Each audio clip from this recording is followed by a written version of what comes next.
مبعث الأنبياء والمرسلين والصلاة والسلام على حبيبه وخيرته حافظ سره ومبلغ رسالاته ابي القاسم محمد اللهم صل على محمد وآل محمد وعلى آله الطيبين الطاهرين المعصومين المظلومين لا سيما بقية الله في الأرضين روحي وأرواح العالمين لتراب مقدمه الفداء واللعن الدائم على أعدائهم وغاصبي حقوقهم أجمعين من يومنا هذا إلى قيام يوم الدين. أما بعد أوصيكم ونفسي بتقوى الله.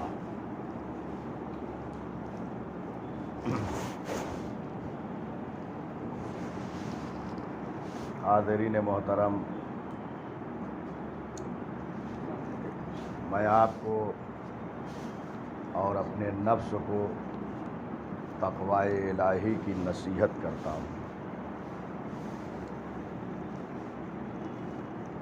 ہر جمعہ تقوی پر مشتمل ہونا اس خطبے کا اس بات کی دلیل ہے کہ پروردگار ہم سے تقوی کو چاہتا ہے، اور جب تقوی آ جاتا ہے تو ہر چیز انسان کے لیے آسان ہو جاتی ہے، وہ اعمال خیر کی طرف بڑھتا ہے، ہر نیکی کی طرف ہو جاتا ہے. کیونکہ جب انسان متقی اور پرہیزگار ہو جاتا ہے تو کوئی ایسی نیکی نہیں ہے کہ جدھر وہ نہ جائے. تو یہ تقوی کا کمال ہے. اسی لیے ہر جمعے کو اس کی طرف انسان متوجہ کرتا رہے. اب ضروری نہیں ہے کہ ایک عالم دین یا ایک مولوی جو ہے وہ صرف لوگوں کو تقوی کی نصیحت کرے. یہ تو خطبے میں چونکہ حکم ہے کہ خطبہ تقوی الہی پہ مشتمل ہو، اس لیے تقوی کی یہاں سے تعلیم دی جاتی ہے. ورنہ ہر مومن کا وظیفہ ہے کہ وہ ایک دوسرے کو جو ہے تقوی کی تعلیم کرتا رہے، ہر ایک کو اللہ کی معصیت اور نافرمانی سے بچاتا رہے. ہر مومن کا فریضہ ہے. لہذا یہ تقوی بہت اہم ہے. اور ماہ اذا میں، اس سے قبل میں نے عرض کیا کہ اس مہینے میں تقوی تو انسان کا بلندی پہ اور کمال پہ ہونا چاہیے، اور الحمدللہ ہے بھی. یہ عزاداری سید الشہداء کرنا، یہ حسین ابن علی کے جو ہے شعائر جو ہے ان سے مربوط، اس کا احترام کرنا، یہ سب کیا ہے؟ یہ دلی تقوی سے تعلق رکھتا ہے. فإنها من تقوی القلوب، یہ قلب کا تقوی ہے جو یہ احترام کرتے ہیں. تو بہرحال یہ جو احترام ہو رہا ہے یہ تقوی کی علامت اس لیے بھی ہے کہ انسان جب علم عباس کی طرف جاتا ہے، چومتا ہے، تو ظاہر سی بات ہے یہ انسان کا تقوی ہے جو لے جا رہا ہے. اور اس علم کے پاس جا کے صرف چومنا نہیں ہے، چومنے کے ساتھ ساتھ غازی عباس سے ایک عہد و پیمان ہو رہا ہے. اور وہ عہد و پیمان یہ ہے کہ ہم آپ کے پرچم کو چوم رہے ہیں اور آپ سے عہد و پیمان کر رہے ہیں کہ ہم ہمیشہ باوفا رہیں گے. یہ ہے. اسی طریقے سے آپ جو بھی تبرک کی طرف جائیں جن سے منسوب ہے وہاں پہ ایک عہد و پیمان کریں کہ ہم یہاں اس لیے آئے ہیں. سرکار سید الشہداء ابا عبداللہ الحسین علیہ السلام کے تابوت کے پاس جائیں تو وہاں چومنے کے بعد، توسل کرنے کے بعد وہاں پر عہد و پیمان کریں کہ ہم بہترین زندگی گزاریں گے، ہم پاکیزہ زندگی گزاریں گے، آپ نے جو تعلیمات عنایت فرمائی ہے اس پر عمل کریں گے. آپ سخت ترین میں آقا ہمیں نہیں بھولے ہیں، لہذا ہم بھی آپ کو نہیں بھولیں گے۔ آپ نے احسان کیا ہے انسانیت پر، اگر پوری دنیا احسان فراموش ہو جائے تو ہم احسان فراموش نہیں ہیں۔ ہم آپ کی عزاداری برپا کریں گے، ہم آپ پہ نوحہ کریں گے، ہم آپ پہ گریہ کریں گے، اس لیے کہ آپ نے کربلا کے میدان سے نہ صرف اسلام کا تحفظ کیا ہے بلکہ بشریت کا تحفظ کیا ہے۔ لہذا ہر بشر پہ لازم ہے، فرض ہے کہ وہ احسان کے عوض میں احسان کو پیش کرے، کسی اور چیز کو نہ پیش کرے۔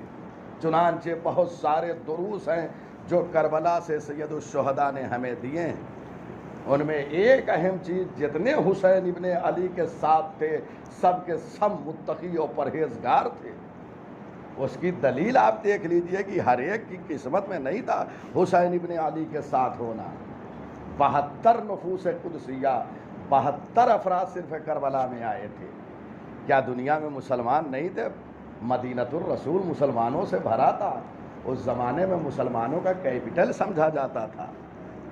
اس کے بعد کوفہ، بصرہ، دوسرے بلاد اسلامی، دوسرے کنٹریز، یمن اور بہت سارے مسلمان تھے، لیکن یہی چند لوگ تھے ایسے کہ جو ابا عبداللہ الحسین سید الشہداء کے ہم رکاب ہو کر جو ہے میدان قتال میں اپنی جان کا نذرانہ امام کی بارگاہ میں پیش کر دیا ہے۔ تو کربلا میں ایک تو تقوی الہی، سب متقی و پرہیزگار، اس کے بعد توکل، یہ ایک اہم مفہوم ہے جو کربلا کے میدان سے سرکار سید الشہداء نے ہم تک پہنچایا ہے۔ اللہ پر بھروسہ کرنا، توکل کا معنی ہے اللہ پر بھروسہ کرنا، اللہ پر اعتماد کرنا۔ ہم ذرا سا مشکل میں آئے دوسرے پہ اعتماد کرنے لگتے ہیں، دوسرے پہ بھروسہ کرنے لگتے ہیں، جبکہ سخت ترین مرحلے میں انسان کو اپنے رب سے رابطہ کرنا چاہیے۔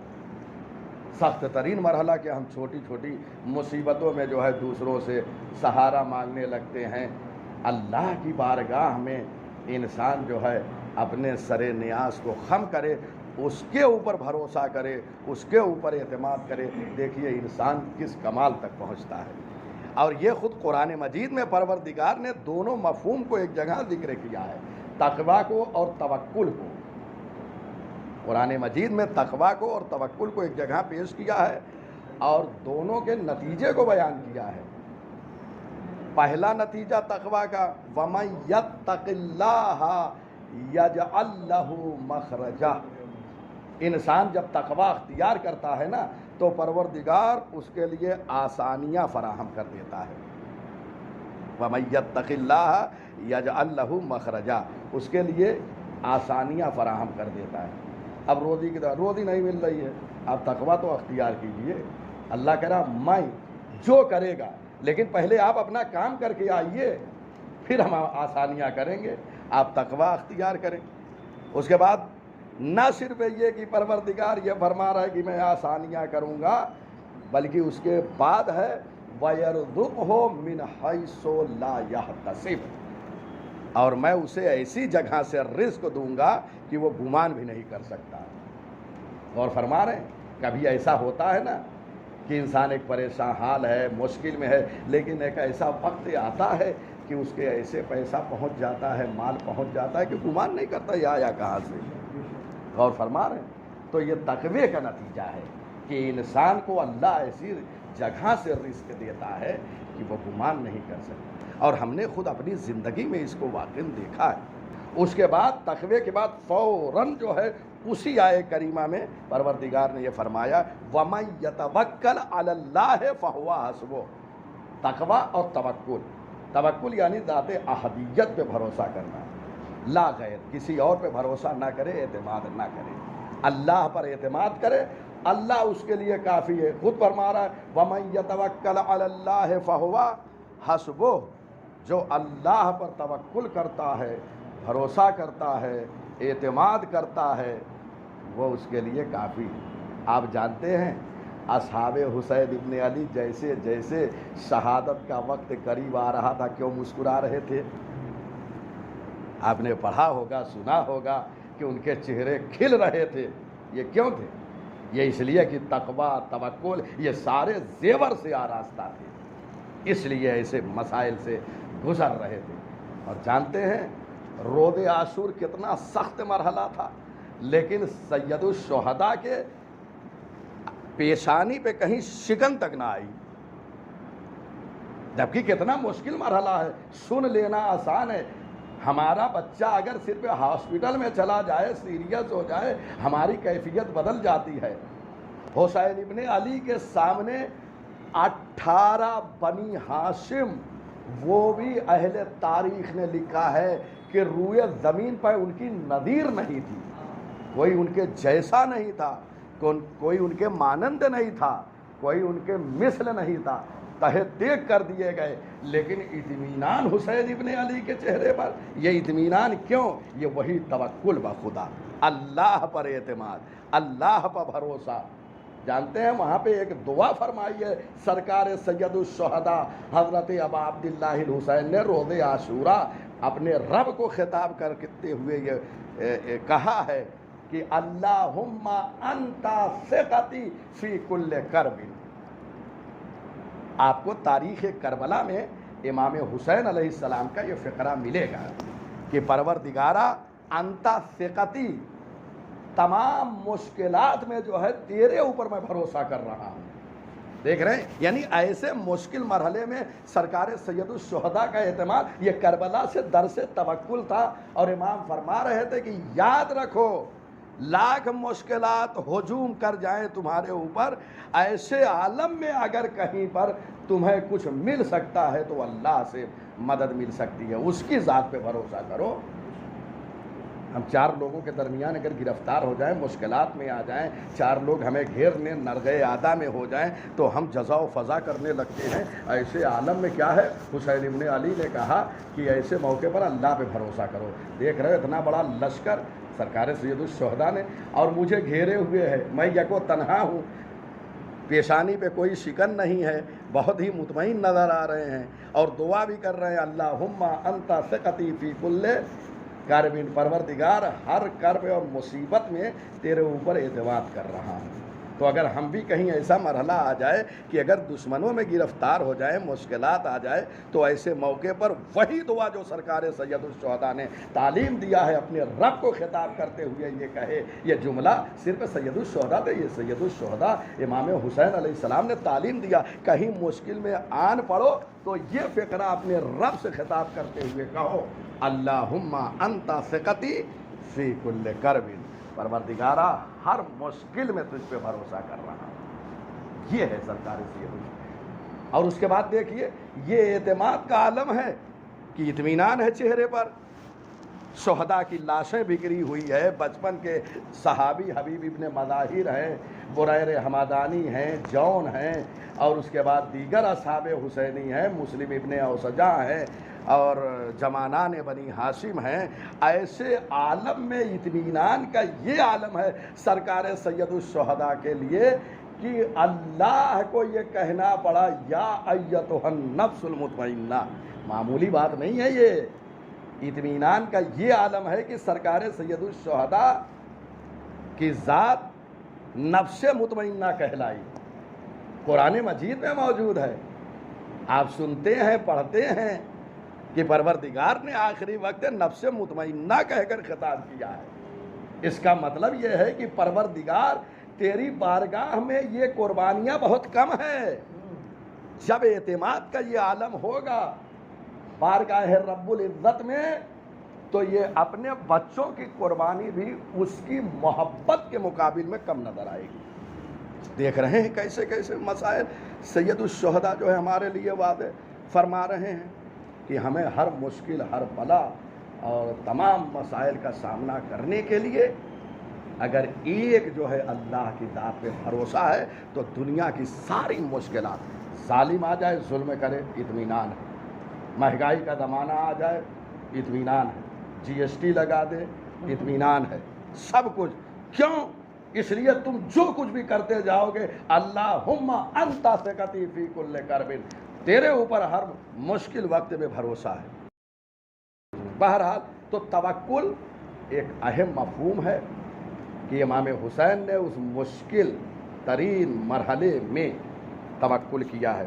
اور حدیث مبارک میں امام علی علیہ الصلاۃ والسلام نے یہ ارشاد فرمایا ہے کہ جب انسان جو ہے مشکلات میں اپنے رب سے جو ہے رابطہ کرتا ہے تو اس کے لیے مشکلات آسان ہو جاتی ہے. من توکل علی اللہ ذلت لہ الثیاب وتسہلت علیہ الاسباب. مولا فرماتے ہیں جو اللہ پر توکل کرتا ہے، بھروسہ کرتا ہے، اعتماد کرتا ہے، مشکلات اس کے لیے آسان ہو جاتی ہیں. ملاحظہ فرمانے یعنی مشکلات، مشکل نہیں، صعاب جمع ہے صعب کی، صعب کے معنی مشکل. بہت ساری مشکلات جو ہے آسان ہو جاتی ہیں. اور اس کے بعد دنیا میں پروردگار اسباب یعنی اس کے جو ہے آسانیوں کے اسباب کو فراہم کر دیتا ہے. ایسے اسباب فراہم کر دیتا ہے کہ اس کی مشکلات جو ہے سب آسان نظر آتی ہیں. لہذا یاد رہے کہ اگر انسان جو ہے، اب اس زمانے میں لوگ کہتے ہیں یزید اتنی بڑی طاقت اور اس سے امام حسین 72 کو لے کے ٹکرا گئے. لوگوں کی سمجھ میں یہی نہیں آیا. آج بتائیے انصاف سے وہ حکومت باقی ہے یا حسین باقی ہے؟ تو سب سے طاقتور کون ہوئے؟ سرکار سید الشہداء. اور وہ طاقت وہی توکل. اللہ پر جو توکل کرتا ہے وہ بہت طاقتور ہو جاتا ہے. آپ کر کے تو دیکھیے. اور یہ حدیث میں ہے، میں اپنی طرف سے نہیں کہتا ہوں. جو باتیں میں عرض کرتا ہوں بہت مستند ہوتی ہیں، چاہے مجالس عزائے سید الشہداء میں یا کہیں بھی خطبات کی شکل میں یا اسپیچ کی شکل میں، جہاں بھی جو گفتگو میں کرتا ہوں بہت ہی مستند کرتا ہوں اور دلیل کے ساتھ، برہان کے ساتھ، پروف کے ساتھ کرتا ہوں. چنانچہ دیکھیے آپ حدیث مبارک میں کہ امام فرماتے ہیں من اراد ان یکون اقوی الناس فلیتوکل علی اللہ. جو یہ چاہتا ہے کہ لوگوں میں سب سے طاقتور بن جائے. چاہتا ہے کہ نہیں انسان؟ لیکن یہ طاقت نہیں جو دوسروں کو جو ہے گرانے میں لگے. ایسی طاقت نہ اللہ سے مانگو کہ ہمارے طاقت آ جائے تو ہم دوسروں کو گرائیں گے، ایسا نہیں. معصوم فرماتے ہیں من اراد ان یکون اقوی الناس. جو چاہتا ہے دنیا میں سب سے طاقتور بن کے رہے، اسے کیا چاہیے؟ اللہ پر بھروسہ کرے. فلیتوکل علی اللہ. اللہ پہ اگر اللہ پر اعتماد کرتا ہے تو دنیا کا سب سے بڑا طاقتور ہے. دنیا ظاہری نگاہوں سے یزید کو کیا سمجھ رہی تھی؟ سپر پاور، بڑی طاقت سمجھ رہی تھی. لیکن مانوی دنیا میں سرکار سید الشہداء کو جنہوں نے پہچانا وہ سرکار سید الشہداء کے ساتھ آئے. سرکار سید الشہداء امام حسین علیہ السلام سب سے طاقتور تھے. کیوں؟ اس لیے کہ حدیث میں ہے جو تقوی الہی اور توکل اختیار کرتا ہے وہ دنیا میں سب سے طاقتور انسان ہے. یہی مفہوم کو سرکار سید الشہداء نے ہمیں پہنچایا ہے. آج بھی یہ ساری چیزیں موجود ہیں. آپ اللہ پر توکل کر کے دیکھیے آپ کے لیے کیسے مشکلات آسان ہوگی. بسم اللہ الرحمن الرحیم. والعصر ان الانسان لفی خسر الا الذین آمنوا وعملوا الصالحات وتواصوا بالحق وتواصوا بالصبر.